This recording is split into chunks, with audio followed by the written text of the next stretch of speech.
79ാം Indian സ്വാതന്ത്ര്യ ദിനാഘോഷത്തിന്റെ ഭാഗമായി NCPA സംസ്ഥാന കമ്മിറ്റിയുടെ ആഹ്വാനപ്രകാരം സംസ്ഥാനത്തെ വിവിധ ജില്ലകളിൽ ജില്ലാ, ബ്ലോക്ക്, മണ്ഡലം കമ്മിറ്റികളുടെ നേതൃത്വത്തിൽ സ്വാതന്ത്ര്യ ദിനാഘോഷ പരിപാടികളും ഭരണഘടനാ സംരക്ഷണ പ്രതിജ്ഞയും എടുത്തു.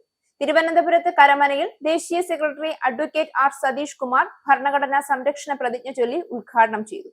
സംസ്ഥാന എക്സിക്യൂട്ടീവ് അംഗം ആറ്റുകാൽ സുഭാഷ് ബോസ് പതാക ഉയർത്തി. സംസ്ഥാന സെക്രട്ടറി ഇടക്കുന്നിൽ മുരളി സേവാദത്തൻ, ജില്ലാ ചെയർമാൻ D. ഡേവിഡ്, ജില്ലാ എക്സിക്യൂട്ടീവ് അംഗം ശിവൻകുട്ടി, അമ്പഴകൻ, P. രാജശേഖരൻ, ഗോകുൽദാസ്, ശങ്കരൻ, രാജൻ കേശവൻ എന്നിവർ നേതൃത്വം നൽകി. NCPS പ്രവർത്തകർ മധുര പലഹാരങ്ങൾ വിതരണം ചെയ്തു. സ്വാതന്ത്ര്യ ദിനം ആഘോഷിച്ചു. ആഘോഷങ്ങളുടെ ഭാഗമായി പ്രദേശത്തെ ഭവനങ്ങളിലും അംഗൻവാടികളിലും NCPCയിൽ ചേർന്ന പ്രവർത്തകരുടെ വീടുകളിലും ദേശീയ secretary advocate R. Satheesh Kumar, സംസ്ഥാന എക്സിക്യൂട്ടീവ് അംഗം ആറ്റുകാൽ സുഭാഷ് ബോസ്, സംസ്ഥാന സെക്രട്ടറി ഇടക്കുന്നിൽ മുരളി എന്നിവരുടെ നേതൃത്വത്തിൽ പ്രവർത്തകർ ഭവന സന്ദർശനവും നടത്തി. വിവിധ സ്ഥലങ്ങളിൽ മണ്ഡലം കമ്മിറ്റികളുടെ നേതൃത്വത്തിൽ സ്വാതന്ത്ര്യ ദിനാഘോഷ പരിപാടികൾ സംഘടിപ്പിച്ചു.